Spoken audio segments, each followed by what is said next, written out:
It's a moment that lasts less than a second, yet it defines everything. A gymnast, after twisting and flipping through the air at incredible speeds, meets the floor, they stop dead. No bounce. No step, just a perfect, solid landing. It looks like magic, a graceful defiance of gravity. But behind this beautiful illusion is a brutal collision of physics, a symphony of biomechanics, and a level of mental control that borders on superhuman. How do they do it? How do they absorb forces that would shatter the bones of an ordinary person and make it look so effortless? Today, we're going to unravel the science behind the perfect landing. To understand the stop, we first have to understand the flight. A gymnast launching into a routine is a powerhouse of rotational energy as they tuck their body into a tight ball. They're manipulating a key principle of physics, the conservation of angular momentum. Think of an ice skater pulling their arms in to spin faster. Gymnasts do the same with their entire body. By tucking, they decrease their moment of inertia, which causes their angular velocity, their speed of rotation, to increase dramatically. They become a human bullet, spinning multiple times per second, but to land.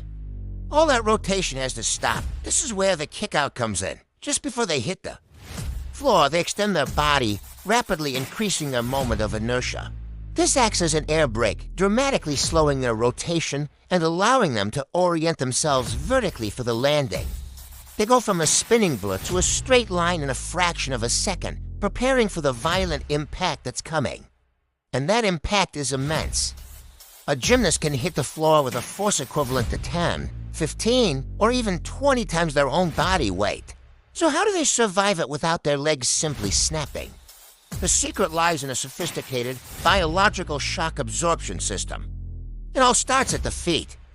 They land on the balls of their feet, not flat-footed. This allows the arch of the foot and the ankle joint to act as the first spring, absorbing the initial shock. From there, the force travels up the kinetic chain. The knees bend, but not too much. This controlled flexion allows the massive quadriceps and hamstring muscles to engage eccentrically. That means the muscles are lengthening while under tension, acting like powerful brakes to slow the body's downward momentum and dissipate the enormous. Energy is heat. It's a precise, coordinated cascade of events. Toes, ankles, knees, and hips all bend in perfect synchrony, sharing the load. If any single part of that chain fails, if the timing is off by even a millisecond, the result is an unstable landing or, worse, a devastating injury. But the gymnast isn't working alone.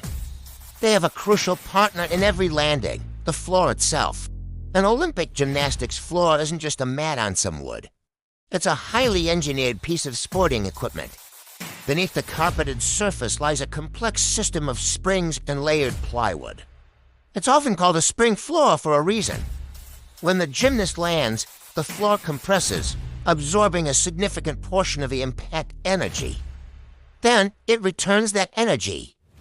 This is a double-edged sword. The rebound helps propel them into their next tumbling pass, but for a landing, they must absorb that rebound energy from the floor as well. A perfect landing, or a stuck landing, means the gymnast has timed their own body as shock absorption so perfectly that they neutralize both the force of their own descent and the upward spring of the floor, resulting in a dead stop. It's a delicate dance of energy exchange between athlete and apparatus. This mastery of the landing hasn't always been the standard. If you look back at gymnastics from the mid-20th century, the landings were very different.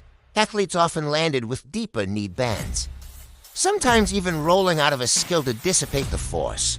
The equipment was far less forgiving. With mats that were little more than thin pads on a hard surface, the evolution of the spring floor allowed for more complex and powerful tumbling, which in turn demanded a new evolution in landing technique. We can see this legacy in iconic moments. Think of Nadia Comaneci's perfect 10 in 1976. Her control was revolutionary.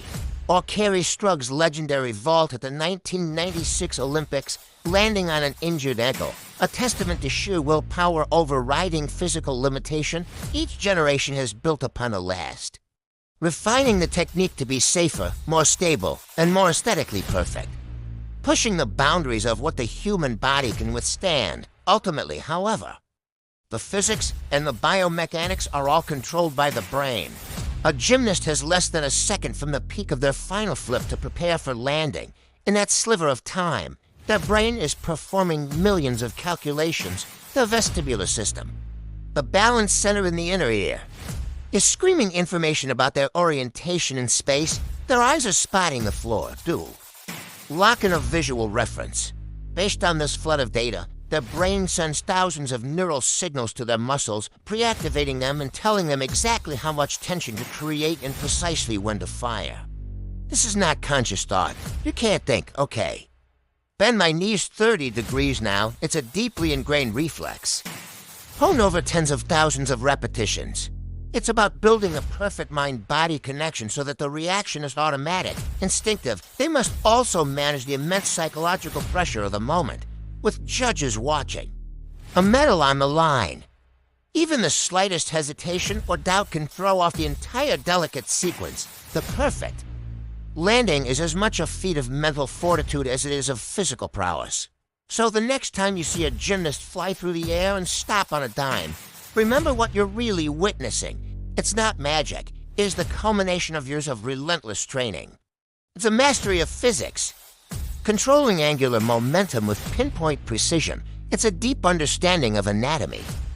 Turning the body into the world's most advanced shock absorber.